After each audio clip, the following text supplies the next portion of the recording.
দেখতে দেখতে 6 মাস হয়ে গেল। স্বামী কেমন আছে কিছুই জানি। আমার মনে যে আর কিছু বাধা মানে না, আমার যে কোনো কিছুই ভালো লাগে না। ওরে শীত গেল বসন্ত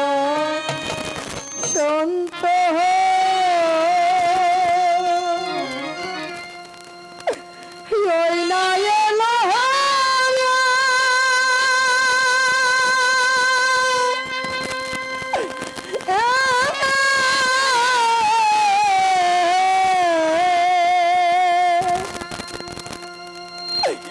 সামনে ফাল্গুন মাস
না না, হ্যালো রাত অনেক হয়েছে,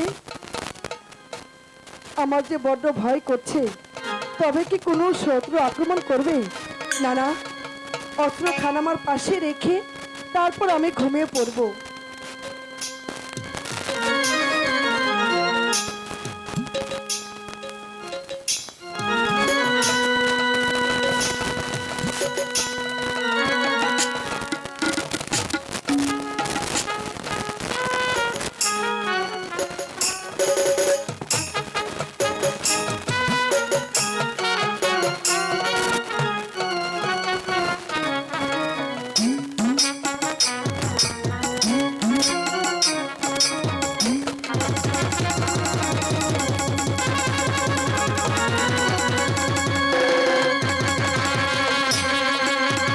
ভাই জামাল, আমি তোমার আপন বাড়ি পৌঁছেছি।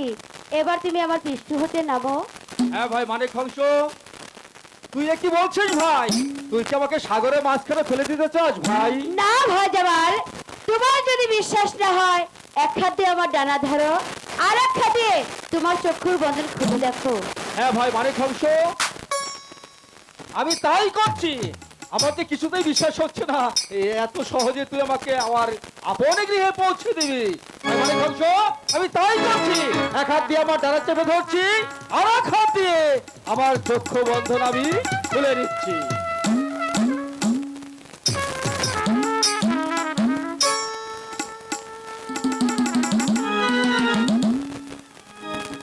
হ্যাঁ ভাই মানিক হংস, সত্যি তো দেখি আমার আপন গৃহ। ঠিক আছে ভাই মানিক হংস, তুমি তাহলে আমার বাগানে বাড়িতে একটু ঘুরে এসো। এই মুহূর্তে আমি কমলার সঙ্গে সাক্ষাৎ করে নেই। ঠিক আছে ভাই জামাল, কিন্তু ভুলে যেও না আমাদের গুরুর আদেশ। ঠিক আছে ভাই মানিক হংস, আমি তাই করছি। ঠিক আছে, আমি তোমার ফুল বাগানে একটু ঘুরে আসছি। ঠিক আছে, তাই করো।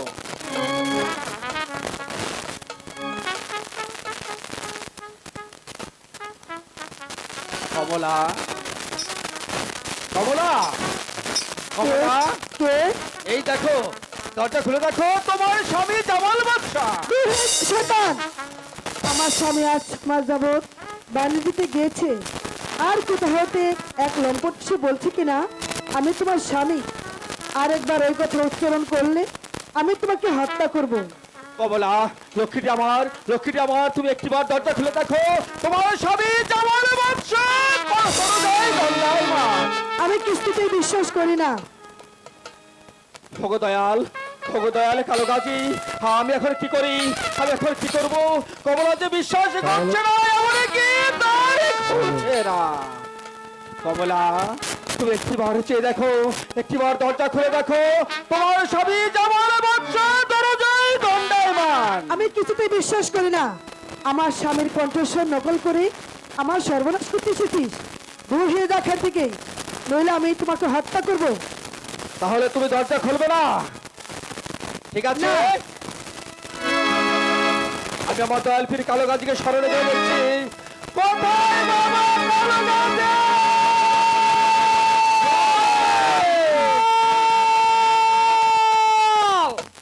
ভক্ত জামাল, ভক্ত জামাল, ওগো দয়াল, তোমরা তো আমাকে আমার আপনে গিয়ে পৌঁছে দিয়েছো। হ্যাঁ, ভক্ত জামাল, কিন্তু কমলা, কমলা বিশ্বাস করছে না, এমনকি দ্বার খুলছে না। এখন আমি কি করব? এখন আমি কি করব? তোমরা আমাকে বলে দাও, বলে ভক্ত দাও। জামাল, তুমি লোহার দরজায় কালো গাজীর নাম স্মরণ করে লোহার দরজায় দিবে হাত, লোহার দরজা ভেঙে হয়ে যাবে খান খান। তাহলে তোমার জামাল এক জামাল দুই জামাল হয়ে যাবে। কেন মিয়া ভাই? কমলা যে অস্ত্র হাতে দাঁড়িয়ে রয়েছে, সেটা আমি দেখবো মিয়া ভাই। আমার ভক্ত এক জামাল দুই জামাল হয় কেমন করে? ভক্ত জামাল, আর বিলম্ব না করে এই মুহূর্তে তুমি কালো গাজীর নাম স্মরণ করে লোহার দরজায় হাত লাগালে লোহার দরজা ভেঙে খান খান হয়ে যাবে। ঠিক আছে, আমি তাই করছি, আমি তাই করছি। কমলা, কমলা, লক্ষ্মীটি আমার, তুমি একটিবার তুমি দরজা খুলে দেখো, তোমার স্বামী জামাল বাদশা তোমার সামনে দণ্ডায়মান। আমি কিছুতেই বিশ্বাস করি না। আমার স্বামী আমাকে রেখে সে বাণিজ্যতে চলে গিয়েছে। তাহলে তুমি দরজা কিছুতে খুলবে আসতে না? পারে না। তাহলে তুমি দরজা খুলবে না? না, আমি খুলবো না। ঠিক আছে, আমি আমি আল্লাহ রসুল দয়ালে পীর কালো গাছকে স্মরণ করে আমি আল্লাহর দরজা দিচ্ছি। হাত লোহার দরজা বেগে দরজা! এ কি? স্বামী, হ্যাঁ কমলা, কমলা, আমাকে আপনি ক্ষমা করে দিন। কমলা, তুমি না বুঝে কাজ করেছো। কমলা, তুমি না বুঝে কাজ করেছো। কমলা, হায় খোদা, ঝাড় জাগে তলা জাগে আরো জাগে বাকি, ওর কাছে লেখা থাকলে বর্তমান প্রতি। কমলা, তুমি সেটা করেছো, তুমি তোমার সতীত্ব রক্ষা করার জন্য তুমি এটা করেছো। স্বামী। হ্যাঁ কমলা, তুমি নিশ্চয় আমার জন্য খুব চিন্তা করেছো, তাই না? হ্যাঁ স্বামী, চিন্তা করতে করতে 6টি মাসে তোমার মুখখানা যেন কেমন যেন মলিন হয়ে গেছে। হ্যাঁ কমলা, স্বামী, আপনি আমার ঘরে থেকে এসেছেন, আপনি বিশ্রাম করুন। ঠিক আছে, আমি তাই করছি। আর কাল বিলম্ব না করে আমরা এখন বিশ্রাম করবো। ঠিক আছে স্বামী। ঠিক আছে।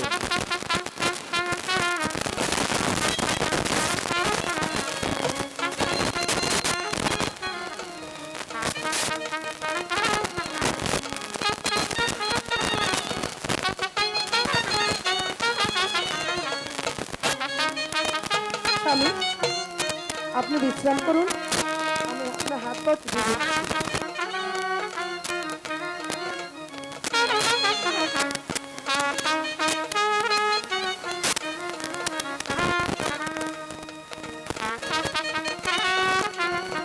কমলা, হ্যালো, কিছুতেই যে আমার ঘুমাচ্ছে না। স্বামী, হ্যাঁ কমলা, স্বামী, ঠিক আছে স্বামী, আপনি বিশ্রাম করুন।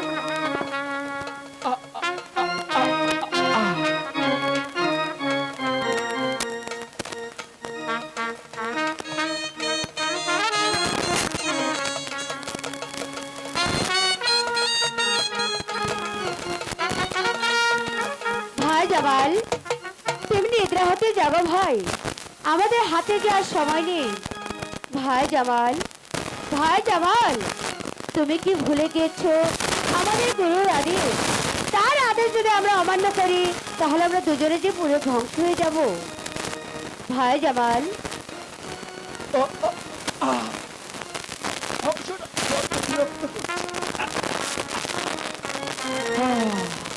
ভাই জামাল,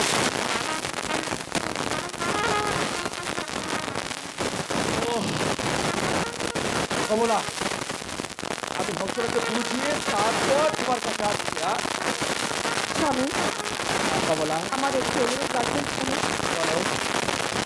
আজকে আমার ঘরের দরজা ভেঙে আমার ঘরে প্রবেশ করেছিলেন, এ কথাটা আম্মাজান জানেন না, তাই যাবার আগে আম্মার সঙ্গে দেখা করে যাবে, নচেত আমার কপালে অনেক দুঃখ হতে পারে। না কমলা, আমি তোমার কাছে না বলে রামপুরকে না বলে আমি কিছুতেই যাচ্ছি না। ঠিক আছে আমি স্বামী। যাবো, অংশকে বুঝিয়ে তারপর আসবো। ঠিক আছে স্বামী। লক্ষ্মী গো আমার, আমি যাবো, অংশকে বুঝিয়ে এখনই চলে আসবো। ঠিক আছে স্বামী। ভাই জামাল, এবার শীঘ্র করে ওই সাপুরো কাপড়ে তোমার চক্ষু বন্ধ করে নাও আর আমার দুটি জায়গা ধরে নাও। এখন মানে বলছো, আমি তাই করছি, আমি তাই করছি।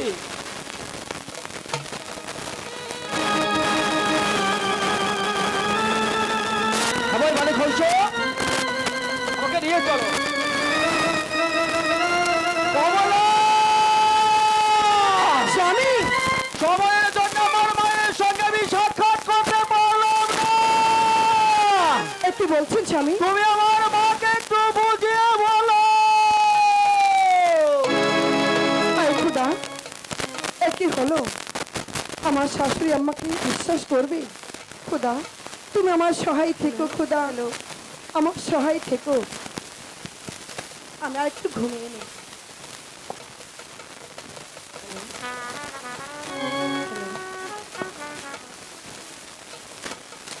পেয়েছিলাম আমিরি, পেয়েছিলাম রাজত্ব, শুয়েছিলাম সোনার পালঙ্কে। হঠাৎ করে আমার সোনার পালঙ্ক থর থর করে কেঁপে উঠল। আমার ঘুম ভেঙে গেল। ঘুম থেকে জেগে তাকিয়ে দেখি আমার শিয়রে দাঁড়িয়ে আছে শৃঙ্খলিত এক নারী। আমার সামনে করজোড়ে দাঁড়িয়ে সে আমাকে মিনতি করে বলছে, মা মাগো, আমি কোনো অপরাধ করিনি, আমি কোনো অন্যায় করিনি। তার সর্বাঙ্গে চাবুকের দাগ। সে আমার কাছে কাকুতি মিনতি করলো, তবে কি আমার বাংলা মায়ের কোনো কঠিন বিপদ?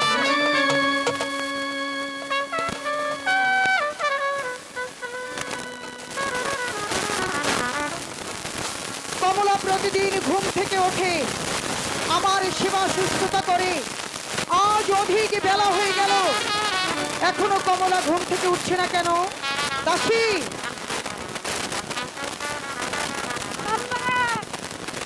মাম্মা আমাকে যাচ্ছে। হ্যাঁ আমি তোমায় ডেকেছি। বলুন। যাও তো দেখে এসো কমলা ঘুম থেকে উঠছে না কেন। ঠিক আছে, আমি তাই যাচ্ছি।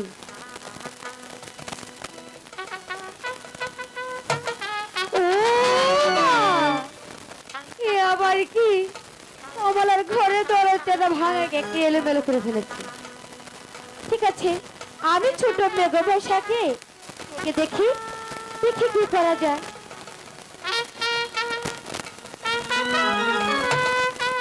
হাই হাই, এ আবার কি? পালঙ্ক ছেড়ে মাটিতে ঘুমাচ্ছে, মাথায় চুল এলোমেলো, গায়ের কাপড়টা সরানো।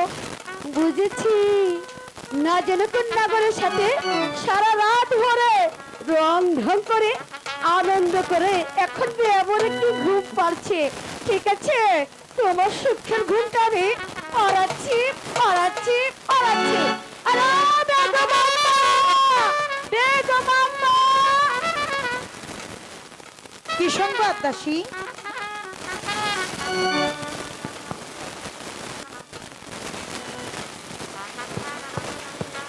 বেগম আম্মা!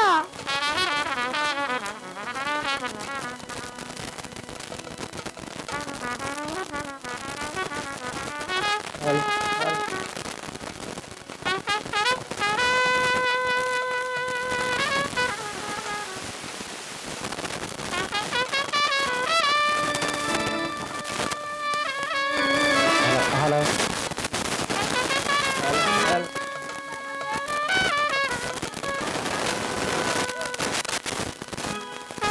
বেগম আম্মা!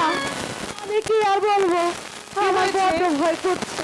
কোনো ভয় নেই, আমি তোমাকে অভয় দান করছি, তুমি নির্ভয় করো। মাম্মা, আমি যা দেখেছি কমলের ঘরে দরজাটা ভাঙা। কি বলছিস তুই? হ্যাঁ। কমলার ঘরের দরজা ভাঙা? আরো কি দেখেছি জানেন? আরে দেখেছি কমলা পালঙ্ক ছেড়ে মাটিতে ঘুমাচ্ছে, গায়ের কাপড়টা সরানো, মেলো, না যেন কোন নাগরের সাথে। দাসী! বেগম আম্মা! একদম চুপ! আর একটি বাক্য ব্যয় করলেই আমি তোর জিভটা টেনে ছিঁড়ে মাটিতে ছুঁড়ে ফেলে দেবো। বেগম আম্মা! তুই জানিস বেগম আম্মা! আর সম্পর্কে কথা বলছিস? আমার বৌমা। আপনার যদি বিশ্বাস না হয় আপনি নিজে গিয়ে দেখুন। ঠিক আছে, তুই যা। ঠিক আছে, আমি তাই যাচ্ছি। পুরি বাবা রে বাবা! দাসী কি বলে গেল? কমলার ঘরের দরজা ভাঙা, মাথার চুল এলোমেলো, আর অন্য ছি, ছি, ছি, ছি। এত বড় কথা একজন দাসীর আমি নিজের চোখেই পরখ করতে চাই।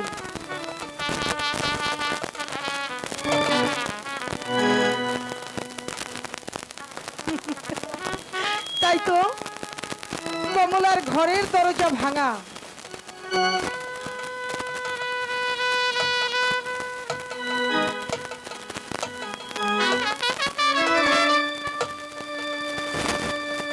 মাথার চুলগুলো এলোমেলো, গায়ের বসনে সরে গেছে, পালঙ্ক ছেড়ে মাটিতে বিভোরে ঘুমোচ্ছে।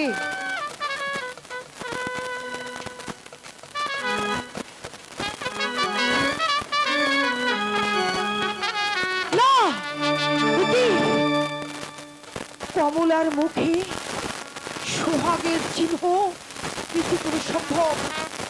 তাহলে কি কমলার ঘরে অন্য অন্য পুরুষ? কমলার একটি বিভৎস রূপ। তাহলে কি কমলা মৃত? না, কমলা জীবিত। কমলা, কমলা, এই কমলা! কি হয়েছে আম্মা? তোর ঘরে কে এসেছিল? আম্মা, আমার ঘরে আপনার ছেলে এসেছিল। আমার ছেলে এসেছে? আমার 6 মাস হয় আমার ছেলে গিয়েছে বাণিজ্যে, আর আজই এসেছে তোর সঙ্গে আলিঙ্গন করতে, তাই না? আম্মা, আমার ঘরে আপনার ছেলে এসেছিল। আমার ছেলে এসেছিল তো আমাকে ডাকলো না কেন? আমার সন্তানের আমাকে না ডেকে যেতে পারতো না? আমার জামাল শুধু আমাকে একবার মা ডাকবার জন্য ব্যাকুল থাকে, সে আমাকে না ডেকে চলে গেল। কিরে কমলা, বল না কে এসেছিল? আমাকে তো বলেছিল দেখা করে যাবে, কিন্তু হঠাৎ করে বলল আমার হাতে সময় নেই, মাকে তুমি বুঝিয়ে বলো। অমনি চলে গেল, তাই না? হ্যাঁ আম্মা, আমার ছেলে এসেছে অথচ অমনি করে ও চলে গেল। আচ্ছা কমলা, তুই সত্যি বলছিস আমার ছেলে এসেছিল? হ্যাঁ আম্মা, আমি সত্যি বলছি, আপনার ছেলে এসেছিল। এই কমলা, কমলা রে,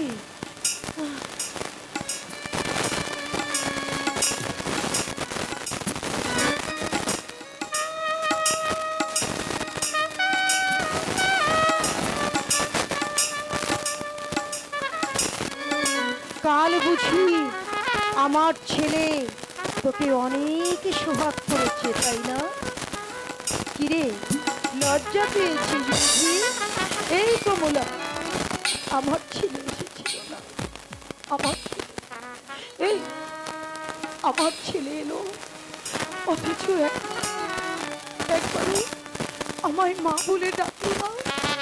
আমি তো সেদিন আমার ছেলেকে বলেছিলাম, বাবারে আমি যে তোর মা, এত কিছু থেকেও আমি যে বড় কাঙালিনী রে, সব কিছু আমার নিয়ে নি, আমার রাজত্ব দিয়ে দেব, আমার রাজ্য দিয়ে দেব, মসনদ দিয়ে দেব, কিন্তু আমার সন্তানের কাছ থেকে সন্তানের অধিকার কেড়ে নিস না।